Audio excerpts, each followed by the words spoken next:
اللہ اللہ اللہ اللہ السلام علیکم ورحمۃ اللہ وبرکاتہ۔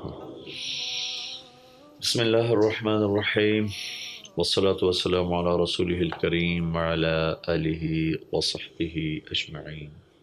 میرے محترم بھائیو، دوستو، عزیزو، بہنوں، بچوں، بڑوں، آج کا دن ایک بہت بڑی نعمت کی ہمیں یاد دلاتا ہے، جس کو ہم جتنا بھی اللہ کا شکر ادا کریں ہم اس کا حق ادا نہیں کر سکتے۔ ہم ایک محکوم قوم تھے، ہم ایک غلام قوم تھے، ہم پر غیروں کا راج تھا۔ اللہ تعالیٰ نے چند لوگوں کی سوچ، اس میں شاعر مشرق، بلکہ میں تو انہیں شاعر چھ بر اعظم کہتا ہوں، کہ میرا کوئی دعویٰ تو نہیں کہ میں بہت پڑھتا ہوں، بہت پڑھا ہے، کچھ نہ کچھ اللہ پاک نے دیکھنے کا، پڑھنے کا موقع دیا۔ ایسا شاعر عرب عجم میں نے نہیں دیکھا، میں نے نہیں سنا۔ میں یہ نہیں کہتا ہوں کہ ہے نہیں، میری نظر سے نہیں گزرا، نہ اردو میں، نہ عربی میں، نہ فارسی میں۔ کیا کلام ہے، کیا اللہ کی عطا ہے۔ ہم 96 میں گئے تھے انڈونیشیا، تو وہاں کے صدر حبیبی تھے، ان سے ملاقات ہوئی تو انہوں نے کہا ہم نے یہاں تحریک آزادی جو چلائی، آپ کے شاعر اقبال کی شاعری کو اپنی لینگویج میں ٹرانسلیٹ کیا، اور آپ کے قائد محمد علی جناح رحمۃ اللہ علیہ کی تقریروں کو، خطبات کو اپنی زبان میں ٹرانسلیٹ کر کے ہم نے اپنی تحریک آزادی کو چلایا۔ جو بڑا دکھ ہوا کہ میری قوم تو جانتی نہیں اقبال کون ہے، جناح کون ہے۔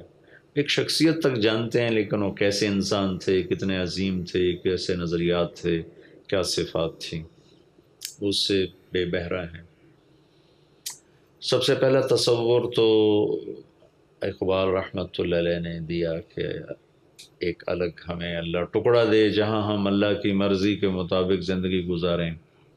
اس خواب کی تعبیر اللہ نے پوری کروائی محمد علی جناح رحمۃ اللہ تعالی علیہ، جنہیں ہم محبت سے قائد اعظم کہتے ہیں۔ بے شک وہ اس خطے کے قائد اعظم تھے، اور اس شخص نے ٹی بی کے ساتھ اور بیماریوں کے ساتھ دنیا کی سب سے بڑی طاقتور قوم سے ٹکر لی۔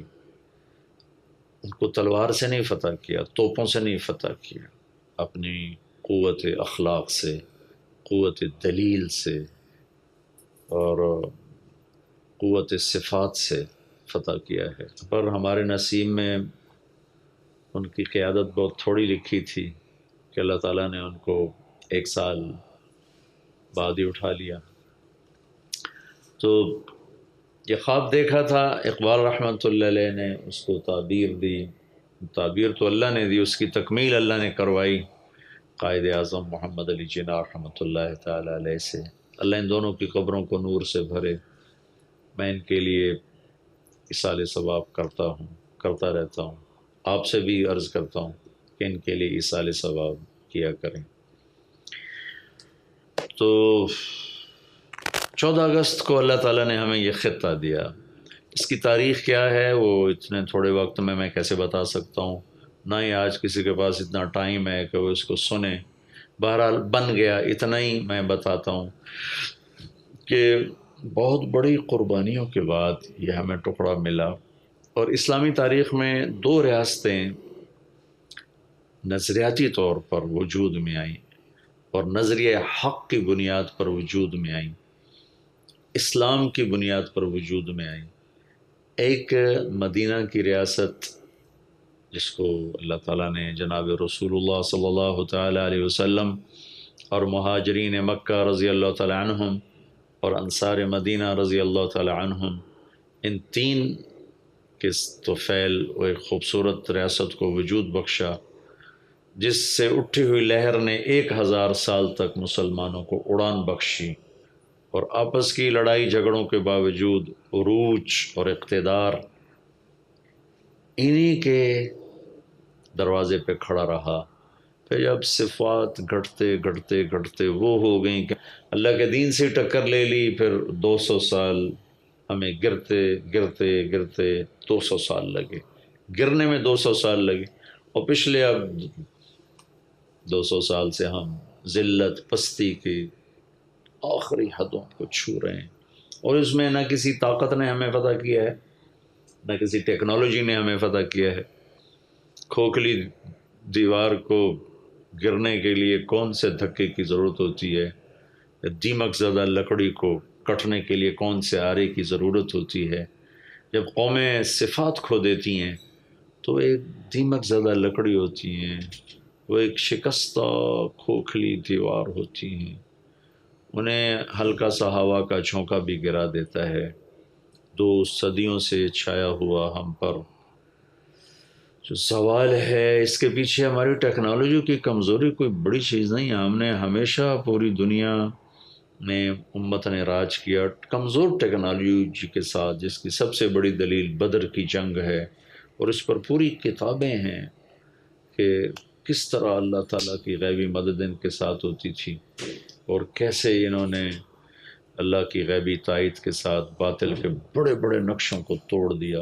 اب 56 ملک ہیں دنیا میں اور ذلت اور پستی کی انتہا پر ہیں۔ اس کا سبب ایک درجے میں ہے، ٹیکنالوجی کا ذوف بھی ہے، میں اس کا انکار نہیں کرتا ہوں، لیکن سب سے بڑا سبب اخلاقی کمزوری ہے، اخلاقی پستی ہے، کردار کی پستی ہے، جس نے ہمیں ختم کر کے رکھ دیا، رسوا کر کے رکھ دیا۔ ہمارے بڑوں نے نعرہ دیا تھا پاکستان کا مطلب کیا، لا الہ الا اللہ۔ ہاں، تو میں بتا رہا تھا مدینے کی ریاست وجود میں آئی، اور دوسری ریاست تقریباً 1366 ہجری، 27 رمضان المبارک اور 14 اگست 1947 کو اللہ تعالیٰ نے ایک بہت خوبصورت ٹکڑا خطہ ہمیں عطا فرمایا، اور یہ اس کو رمضان سے جوڑا، شب قدر سے جوڑا۔ یہ اتفاق سے نہیں ایسا ہو گیا کہ اتفاقاً 14 اگست اور 27 رمضان آپس میں اکٹھے ہو گئے، اللہ کا غیبی ارادہ وجود میں آیا، اور یہ خوبصورت جوڑ بیٹھا، سنجوگ بیٹھا ہوا کہ ایک طرف شب قدر تھی، 27 رمضان تھی، اور ایک طرف 14 اگست تھی، یعنی 13 اور 14 کی درمیانی رات تھی جب اللہ پاک نے ہمیں اس خطے کی نعمت عطا فرمائی۔ ہمارے بڑوں نے خواب دیکھا کہ ہم ایک خطے میں اللہ کے دین کو زندہ کریں گے، اس چلیں گے، محبتیں ہوگی، الفتیں ہوگی، بڑوں کی عزت ہوگی، بیٹی کی چادر میلی نہ ہوگی، ماں کی عزت پہ آنچ نہ آئے گی، باپ کے احترام پہ حرف نہ آئے گا، پڑوسی کبھی بھوکا نہ سوئے گا، مظلوم کبھی عدالت کے آہنی دروازوں سے نہیں ٹکرائے گا، بیمار کبھی بغیر علاج کے مرنے جائے گا، دکھ درد بانٹے جائیں گے، محبتیں تقسیم ہوں گی، اور پتہ نہیں کیا کیا خواب دیکھے تھے۔ لیکن ہائے ہائے، 6 لاکھ جانیں اس پر قربان، راوی ستلج چناب لاشوں سے بھر کے بہے، معصوم بچے سے لے کر 80-90 سال کے بوڑھے تک، معصوم بچیوں سے لے کر 80-90 سال کی بوڑھی عورتوں تک، اور کتنی بچیوں کی عزتیں نیلام ہوئیں، کتنی بچیوں کی عزتیں نیلام ہوئیں، کتنی نسلیں وہیں رہ گئیں۔ لیکن ان کا خواب بہت خوبصورت تھا، اور اسی کے لیے گھر چھوڑے جا رہے تھے، وطن چھوڑے۔ وطن چھوڑنا کوئی آسان کام ہوتا؟ میرے نبی نے مکہ چھوڑتے ہوئے فرمایا تھا، یا مکہ ما اطیبک من بلد و احبک الی لولا ان قوم یخرجون منک لما سکنت غیرک۔ اے مکہ تو مجھے کتنا محبوب ہے، یہ نبی کہہ رہے ہیں، میں کیسے نہ کہوں کہ مجھے پاکستان سے محبت نہیں۔ میری ماں کی قبر یہاں ہے، میرے باپ کی قبر یہاں ہے، میرا دادا، میری دادی، میرا نانا، میری نانی، میری نسلیں یہاں ہیں۔ ہم مائگریٹ ہی نہیں ہیں، قدرتی ہم شروع سے پنجاب کے واسی ہیں. بہت پہلے ہمارے فور فادرز ادھر اجمیر کی طرف سے کسی علاقے سے، جو راجپوت چوہانوں کا جو علاقہ ہے، ہمارا سارا خاندان راجپوت چوہان ہے، لیکن وہ صدیوں پہلے آئے ان علاقوں میں آباد ہوئے. اور شیر شاہ سوری کے دور میں میرے خاندان کی تلمبے پر حکومت تھی. یہ تاریخی بات ہے. ویسی آگے تاریخ آگے تو بتا دی، آپ اسے یہ نہ سمجھیے کہ میں کوئی فخر کر رہا ہوں. میں تو آپ ایک کا ادنا سا بھائی ہوں اور اسی ملک کا ایک ادنا سا باسی ہوں. خواب دیکھا تھا، لیکن ہوا کیا؟ ایک شعر سناتا ہوں. چمن میں تخت پر جس دم شہ گل کا تجمل تھا، ہزاروں بلبلیں تھی باغ میں، ایک شور تھا غل تھا. کھلی جب آنکھ نرگس کی، نہ تھا جز خار کچھ باقی. بتاتا باغباں رو رو، یہاں غنچہ یہاں گل تھا. چمن ہی لٹ گیا، چمن ہی اجڑ گیا. یہ پکار سارے چمن میں تھی، وہ سحر ہوئی، وہ سحر ہوئی. یہ پکار سارے چمن میں تھی، وہ سحر ہوئی، وہ سحر ہوئی. میرے آشیاں سے دھواں اٹھا تو مجھے بھی اس کی خبر ہوئی.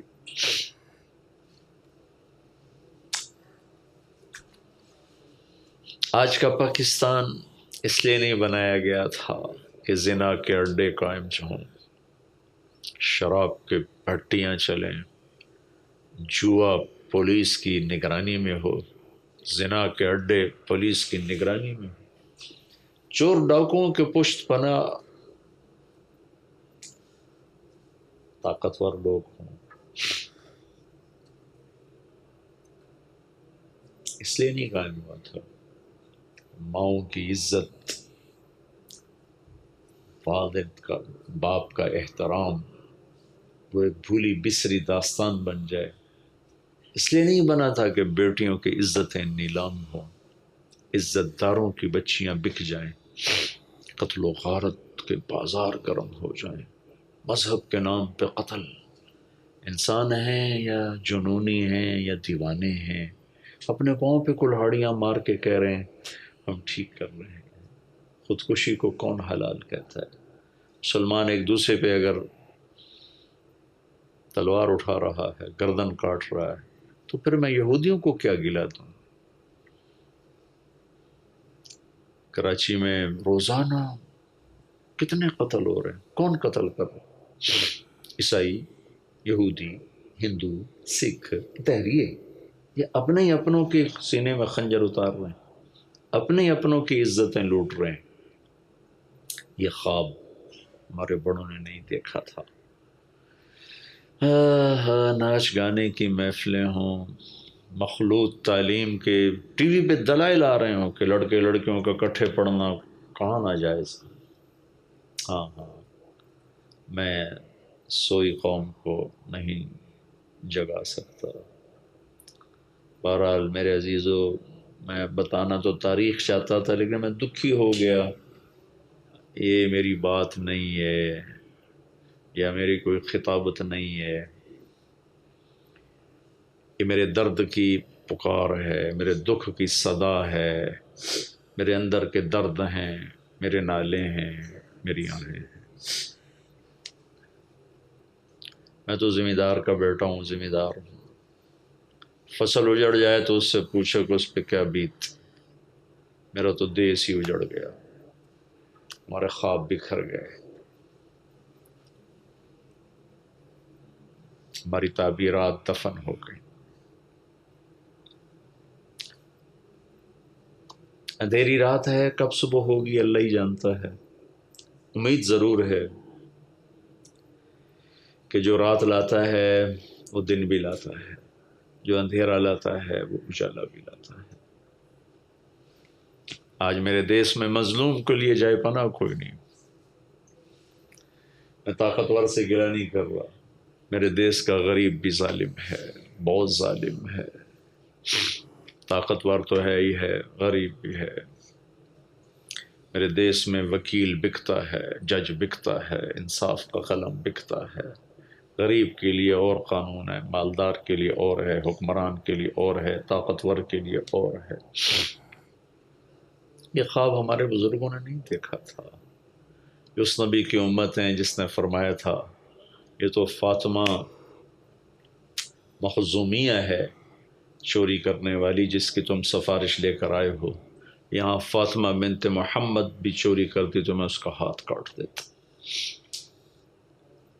جنت کی عورتوں کی سردار، حسنین کی ماں، اسد اللہ الجبار علی بن ابی طالب، اللہ کی نشانیوں میں سے ایک نشانی ان کی اہلیہ، اور ان سب سے بڑی نسبت محمد مصطفیٰ صلی اللہ علیہ وسلم کی سب سے محبوب صاحبزادی 4 بیٹیوں میں سے۔ یہ خواب نہیں دیکھا تھا۔ بہرحال خواب تو اچھا دیکھا تھا، تعبیر بڑی بھیانک نکلی ہے، ڈراؤنی ہے۔ میں نے کبھی ہندو سکھ عیسائیوں کا گلہ نہیں کیا، اس لیے نہیں کہ میری بھی ان سے دوستی ہے، اس لیے کہ میرا دیش تو اپنوں کا مارا ہوا ہے، میرے دیش کو تو اپنوں نے لوٹا ہے۔ صبح اٹھ کے جو اخباروں میں تڑپتے لاشوں کی خبریں ہوتی ہیں، ان کے قاتل کوئی ہندو سکھ عیسائی یہودی نہیں، اپنے ہی ہیں۔ کبھی قوم پہ نام پہ قتل ہے، کبھی جائیداد پر قتل ہے، کبھی جھوٹی غیرت کے نام پر قتل ہے۔ بیٹا ساری زندگی زنا کرتا ہے، چھپاتے رہتے ہیں، بیٹی سے ایک دفعہ خطا ہو جائے ذبح کر کے دریاؤں میں ڈال۔ میں دریائے راوی کے کنارے رہتا ہوں، میں زمینداروں کا بچہ ہوں، کتنی بچیاں دریائے راوی میں بہا دی۔ خود زنا کرتے ہیں، آگے بیٹے زنا کرتے ہیں، اس وقت ان کی غیرت کو کچھ نہیں ہوتا۔ کوئی بیٹی سے خطا ہو جائے تو وٹ دیو ٹک دیو، کتنی وڈ ٹک کے سڑ دیتی۔ میں تو آپ کو تاریخ بتانا چاہتا تھا، لیکن میں جذباتی ہو گیا، اور ہو جاؤں تو کوئی عجیب بات نہیں کہ میرا دیش دکھی ہے، زخمی ہے، اور اس کے زخم غیروں نے نہیں لگائے، اپنوں نے لگائے۔ باہر سے کوئی نہیں آیا، یہاں سود کے نظام باہر سے نہیں چلے، یہاں شراب کی محفلیں باہر سے نہیں لگائیں، یہاں ناچنے والی کے پاؤں کا گھنگرو وہ کسی غیر مسلموں کی محفل میں نہیں بج رہا، اس کی چھن چھن اہل ایمان کے اندر ہے، وہ خود بھی اہل ایمان ہے، اسے نچانے والے بھی اہل ایمان ہونے کا دعویٰ کر رہے ہیں۔ بے حیائی، بے غیرتی کا نام تہذیب رکھ کر دانشور ٹی وی پہ بڑے بڑے دلائل دے رہے ہیں، بڑا حوصلہ ہے، جیسے اللہ کی جہنم بجھ گئی ہے، اللہ کی جنت آگ لگ گئی ہے، اللہ دیکھ نہیں رہا، سو گیا ہے، کیا کروں؟ اللہ نے اپنی قدرت سے ہمیں یہ دیش دیا، ذریعہ بنایا چند نیک لوگوں کو، لیکن ہم بھی عجب لوگ ہیں، اپنے محسن کو، لیاقت علی خان رحمۃ اللہ علیہ کو گولی مار۔ ایک بزرگ نے اس سے فرمایا تھا وہ قوم کیسے فلاح پائے گی جنہوں نے اپنے محسن کو ہی قتل کر دیا۔ پھر رشوت، پھر دھوکہ، پھر فراڈ، خیانت، ملاوٹ، کھوٹ، جعل سازی، اس میں کس کی سازش ہے؟ کم زوال شدہ قومیں ہمیشہ کہتی فلانے یا کیتا، فلانے ہو کیتا، میں نے کیا، اس دیس کی پر جو آئی ہوئی کالی رات ہے میں سبب، میں طارق جمیل اس کا سبب، آپ سننے والے اس کا سبب۔ اپنے اندر اسباب تلاش کر، تجھے کیوں فکر ہے اے گل دلے صد چاک بلبل کی، اپنے پیرہن کے چاک تو پہلے رفو کر لو، وفی انفسکم افلا تبصرون، اپنے من میں ڈوب کر پا جا سراغ زندگی، دل دریا سمندروں ڈوبے کون دلاں دیاں جانے ہو، وچے بیڑے وچے جھیڑے وچے ونج مہانے ہو، سلطان العارفین رحمۃ اللہ علیہ۔ او ہو، تو آؤ بھائی اس نعمت کا شکر ادا کریں. جیسے لوگ شب قدر میں جاگتے ہیں، شب معراج میں جاگتے ہیں، شب بارات میں جاگتے ہیں، 14 اگست کی رات بھی جاگیں. ہمارے بچے مال روڈ کو ون ویلنگ سے تباہ کر رہے ہوتے ہیں، اپنی جانوں کو بھی برباد کرتے ہیں، لوگوں کی زندگی بھی خوار کرتے ہیں، سائلنسر نکال کے پاگلوں کی طرف بھاگ رہے ہیں، شرابیں پی رہے ہیں، ناچ رہے ہیں. یہ اللہ کی نعمت کا شکر ادا ہو رہا ہے. جن چیزوں سے اللہ نے روکا اسی سے اس کا شکر ادا کرے، اسے بغاوت کر کے اس کا شکر ادا کر. تو او بھائی ہم سب اس رات کو اللہ کے سامنے روئے دھوئیں. یہ میری بات یاد رہے، میں کوئی سیاسی آدمی نہیں ہوں، لیکن انقلاب ایسے نعرے سے نہیں آتا، جلسے جلوسوں سے نہیں آتا. اپنے آپ کو بدلیں گے، یہ انقلاب کا اصل راستہ ہے. میں اپنے آپ کو بدلوں، میں ٹھیک ہو جاؤں. اور میں تقریباً ہر بیان میں یہ بات دہرا رہا ہوں، بڑے بڑے عیوب کا ہم شکار ہیں. اجتماعی طور پر ہم کوشش کریں، ہم جھوٹ چھوڑ دیں، ظلم چھوڑ دیں، بددیانتی چھوڑ دیں. یہ 3 بڑی چیزیں. ایک ظلم دفتر میں ہے، سب کو پتہ ہے، یہ راشی ہے، یہ لے رہا ہے، یہ دے رہا ہے. یہ بیچارہ اس کو وہ بھیڑیا بن کے بیٹھا، اسے کچھ پرواہ نہیں ہے کہ یہ کہاں سے آیا ہے، اس کی کیا ضرورت ہے. یہ قاتل ہے، یہ مقتول ہے، یہ ظلم ہے. یہ جھوٹے پرچے دے رہا ہے، یہ ظالم ہے، یہ مظلوم ہے. یہ زمین دبا گیا، یہ ظالم ہے، یہ مظلوم ہے. یہ سب کو معلوم ہے. یہ کسی کے مکان پہ قبضہ کر گیا، یہ چوری کر لی، ڈاکہ ڈال، سب کو معلوم. ایک ظلم وہ ہے جس کی طرف دھیان ہی نہیں. وہ ہماری 4 دیواریوں کے اندر، ہمارے کمروں کے اندر، ہمارے گھروں کے اندر ظلم ہے. وہ خامن کا ظلم ہے بیوی پر، یا بعض بیویوں کا انتہا درجے کا بد اخلاقی اور بد زبانی کا مظاہرہ ہے اپنے خامند کے لیے، اس کے ماں باپ کے لیے. ایک ظلم ہے سسرال ساس سسر کا بہو پر. ایک ظلم ہے خامند بیوی کا مل کر اپنے ماں باپ پر. ایک ظلم ہے خامند کی بہنوں کا اپنی بھابھی پر، خامند کے بھائیوں کا اپنی بھابھی پر. ایک ظلم ہے بچی کے ماں باپ کا، شادی کے بعد بھی اپنی بچی کو اپنے قابو میں رکھ کے چلانے کا پر. یہ ساری ظلم کی وہ شکلیں ہیں جن کو شاید آپ کبھی ظلم سمجھتے نہیں ہوں گے. لیکن نہ ہمیں پیکا بنانا آیا ہے، نہ سسرال بنانا ہے، نہ پیکے وسے نہ ساورے، دھوبی کا کتا نہ گھر کا نہ گھاٹ. نہ خامد بن کے چلنا آیا، نہ بیوی بن کے چلنا آیا، نہ ماں باپ بن کے چلنا آیا، نہ ساس سسر بن کے چلنا آیا. یہ وہ ظلم ہے جو بہت خوفناک، بہت خوفناک. میں آپ سے ہاتھ جوڑ کے ساری خواتین سے کہتا ہوں، آج تم بیوی ہو، کل ماں بنو گی، پرسوں ساس بنو گی.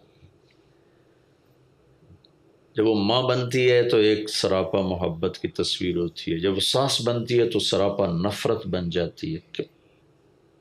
جب وہ باپ ہوتا ہے وہ شفقت کا پیکر ہوتا ہے، جب وہ سسر بنتا ہے تو نفرت اس کے اندر بھر جاتی. بہن اپنے بھائی کے لیے اور جذبہ رکھتی، بھابھی کے لیے نفرت کیوں آ جاتی؟ ہر گھر کی کہانی. کہیں اس کا الٹ بھی ہے. آنے والی بیوی ایسی بدتمیز ہوتی ہے کہ وہ خامد کی عزت کو بھی اڑا دیتی ہے، اس کے ماں باپ کی عزت کو بھی اڑا دیتی ہے. کیوں؟ ہاں یہ بھی بہت بڑا ظلم ہے، اس پر بھی اللہ کی رحمت اٹھ جاتی ہے. تو بھائی بہنوں، ہم اپنے ملک کو ظلم سے پاک کریں، جھوٹ سے پاک کریں، دھوکے سے پاک کریں، کبیرہ گناہوں سے پاک کریں. ہو جائے فوراً توبہ کریں، آپس میں لڑے ہوئے صلح کریں. کبھی ایک دوسرے سے مستقل لڑے نہ رہیں. ہو جاتی مشکلیں، 3 دن کے اندر اندر صلح کریں، ورنہ نہ اللہ اسے دیکھے گا نہ اسے دیکھے گا. اپنی حکومت کے خیر خواہ ہوں، اپنے محکموں کے خیر خواہ ہوں، بے جا کسی پر تنقید نہ کریں. یہ ہمارا دیس ہے، ہم نے چلانا ہے. پتہ نہیں اور تو کوئی یہ کہتا ہے کہ نہیں کہتا، میں ضرور کہتا ہوں ٹیکس ادا کریں. بڑے بڑے دیندار فتویٰ لے کے بیٹھے ہوئے کہ ٹیکس کی چوری جائز ہے، ٹیکس کی چوری جائز. میں مفتی تو ہوں نہیں کہ میں کہوں کہ نہیں یہ فتویٰ غلط ہے، میں اس کو چیلنج نہیں کرتا ہوں. میں یہ ضرور کہتا ہوں کہ دل نہیں مانتا کہ آپ چند پیسے کے لیے جھوٹ بولنا تو حرام ہے. ہاں جان پہ بن جائے تو ٹھیک ہے جھوٹ بولو، لیکن پیسہ بچانے کے لیے جھوٹ بولو. پھر اس میں رشوت آئے گی کہ آپ انکم ٹیکس والوں کو اپنے ساتھ میں لائیں گے، کچھ پیسے ان کو دیں گے اور کچھ پیسے وہ گورنمنٹ کے کھاتے میں جمع کرائیں گے، باقی آپ کھا جائیں گے. تو اس ایک صرف یہ نہیں کہ ٹیکس بچانا جائز ہے اور اس کے لیے جھوٹ بولنا جائز، اس کے اور کتنے گناہ ساتھ شامل ہوتے ہیں. انکم ٹیکس والوں کا ظلم عظیم ہے، جو حکومت پر بھی ظلم کر رہے ہیں اور اپنے اوپر بھی کر رہے ہیں کہ حرام کھا رہے ہیں، حرام کھائی جا رہے ہیں، کھائی جا رہے ہیں. ان کو یہ ہوش نہیں ہے کہ بچوں کو حرام کھلانے کا رزلٹ کیا ہوتا ہے، اور یہاں کچھ نہ نکلے تو آگے اللہ کو کیا منہ دکھائیں گے. کہ حسین نے تو صرف ظلم کی ہاں میں ہاں ملانے سے بھی انکار کر دیا کہ حالانکہ ہاں میں ہاں ملانے میں کیا بیعت کرنے کا مطلب ہے کہ ٹھیک ہے تو ظالم ہے تو تجھے بادشاہ مانتا ہوں. کہ نہیں گردن کاٹو میری، میرے بچوں کی، میرے بھائیوں کی، میرے عزیزوں کی کاٹو، تاکہ امت محمد کو پیغام جائے کہ زیر خنجر یہ پیغام سنایا ہم نے. اور آج انہی کے ماننے والے چھریاں ہاتھ میں اور عزتیں پائمال اور حرمتیں پائمال اور پیسے پر ایمان، غیرت، حیا، تقدس، ہر شے کے صدقت. کیوں بنایا تھا پاکستان؟ اگر یہی کچھ کرنا تھا تو ہندوستان ٹھیک نہیں تھا. 6 لاکھ آدمیوں کو ذبح کرانے کی کیا ضرورت تھی؟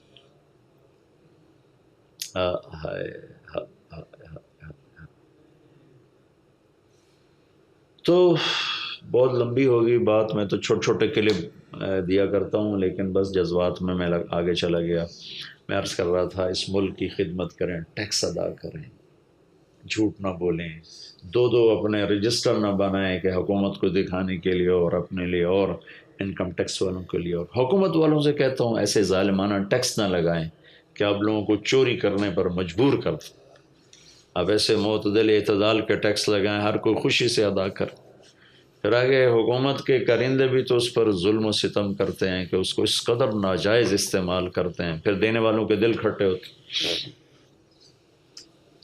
تو بہرحال اللہ تعالی ہمیں اس دیش کی قدر کی توفیق عطا فرمائے. آؤ بھائی ہم سچی توبہ کریں، اس نعمت کی قدر کریں اور اس ملک کو جھوٹ سے پاک کریں، ظلم سے پاک کریں، بددیانتی سے پاک کریں. کیسے کریں؟ اپنی ذات سے چھوڑ دیں. اس ملک کو خوبصورت بنائیں، عدل کے ساتھ، سچائی کے ساتھ، دیانت کے ساتھ. کیسے کریں؟ اپنی ذات سے شروع کر دیں. ماں باپ کو عزت دو، بیویوں سے محبت کرو. بیوی سے اظہار محبت میرے نبی کا طریقہ ہے. عمرو بن عاص نے پوچھا یا رسول اللہ آپ کو سب سے زیادہ کس سے پیار ہے؟ فرمایا مجھے اپنی بیوی عائشہ سے سب سے زیادہ پیار. برملا فرمایا آپ.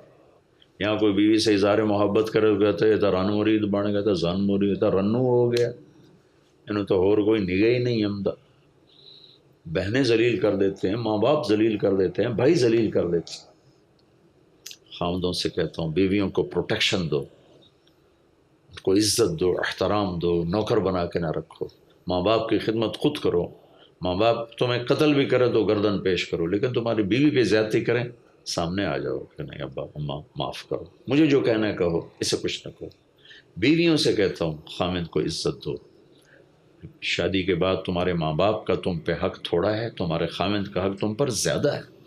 خاوند کے ماں باپ کو اپنے ماں باپ سمجھو، ان کو عزت دینا اپنی عزت سمجھو، ان کی خدمت کرنا اپنی سعادت سمجھو. بہنوں سے کہتا ہوں کہ آنے والی اپنی بھابھی کو اپنی بہن بنا کر رکھو. لگائی بجھائی، حسد، بغض، میں اسی معاشرے میں رہتا ہوں، ہر وقت یہ دیکھتا ہوں، دل جلتا ہے. دیکھ تو دل کے جان سے اٹھتا ہے، یہ دھواں سا کہاں سے اٹھتا ہے. کور کس دل جلے کی ہے یہ فلک، دھواں صبح و شام یہاں سے اٹھتا ہے. میر تقی میر مرحوم یاد آ گیا. اب تو اردو بھی ڈر لگتا ہے پتہ نہیں یہ کسی کو سمجھ میں آئیں گے کہ نہیں آئیں گے، جو کہ اردو لکھنا پڑھنا سیکھنا بھی بھولتے جا رہے ہیں ہم لوگ. اس ظلم و ستم سے اپنے نوکروں پہ زیادتی نہ کریں، گالیاں نہ دیں، ماریں نہیں، تھپڑ نہ ماریں۔ ہمارے ذمہ داروں میں نوکروں پہ بہت ظلم ہوتا ہے، بہت ظلم ہوتا ہے، بہت ظلم ہوتا ہے۔ اب تو شہروں میں بھی یہی حال ہے، جس کے بعد 4 پیسے آتے ہیں وہ نوکروں کو انسان ہی نہیں سمجھتا۔ میں ڈیرے میں بیٹھا تھا، ایک ہمارا کمی آ گیا، رونے لگا۔ ہمارے کسی عزیز نے اس کو بہت گالیاں نکالی، وہ رونے لگا۔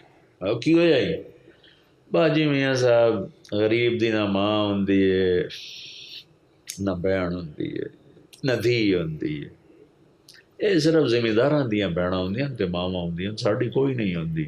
جتھے مرضی آوے پن چھڈو۔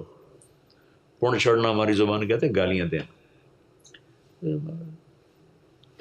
نوکروں پر وہ ظلم و ستم ہے کہ زمین آسمان کانپ اٹھتے ہیں۔ ہوئے تم دوست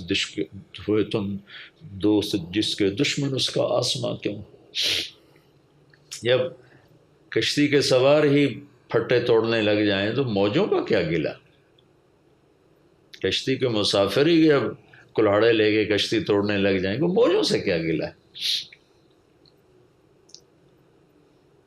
تو ہم بھائی اپنے دیس کو خوبصورت بنائیں۔ صبح اٹھ کے ہم نہیں جھاڑو دیتے، ہمارے جن کے پاس 4 پیسے ہیں ان کے نوکر جھاڑو دے رہے ہوتے ہیں، جن کے پاس اتنے وسعت ہیں خود ہماری خواتین جھاڑو دے رہی ہوتی ہیں۔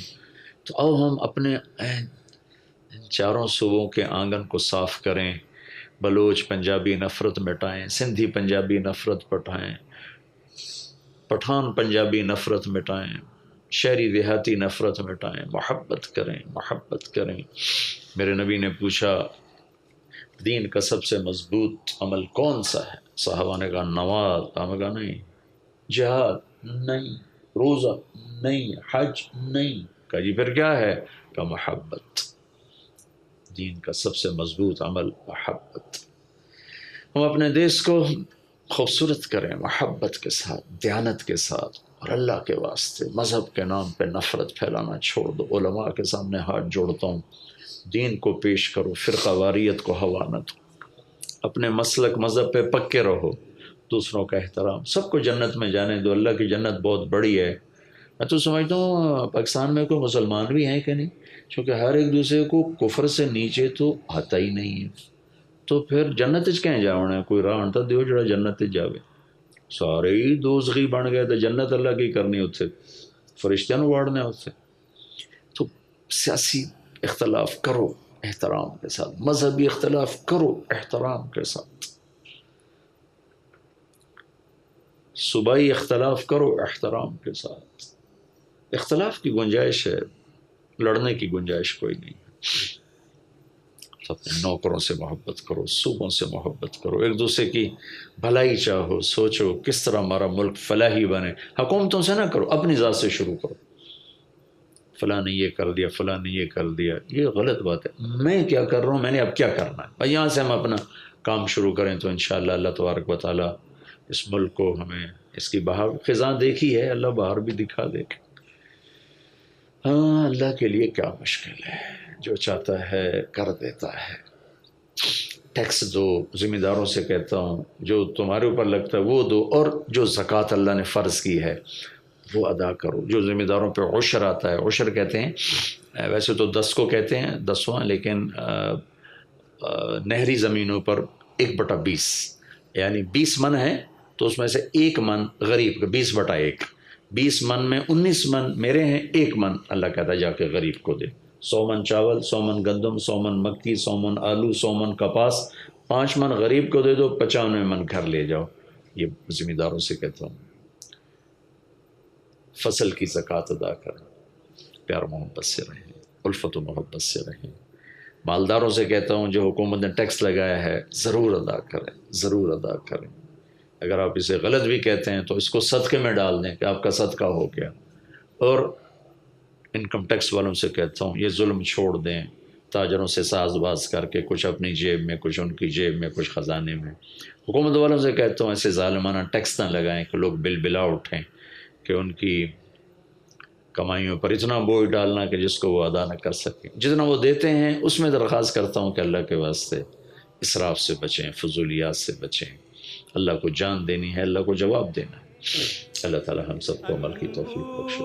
السلام علیکم کے ورحمۃ اللہ وبرکاتہ۔ ایک اشارے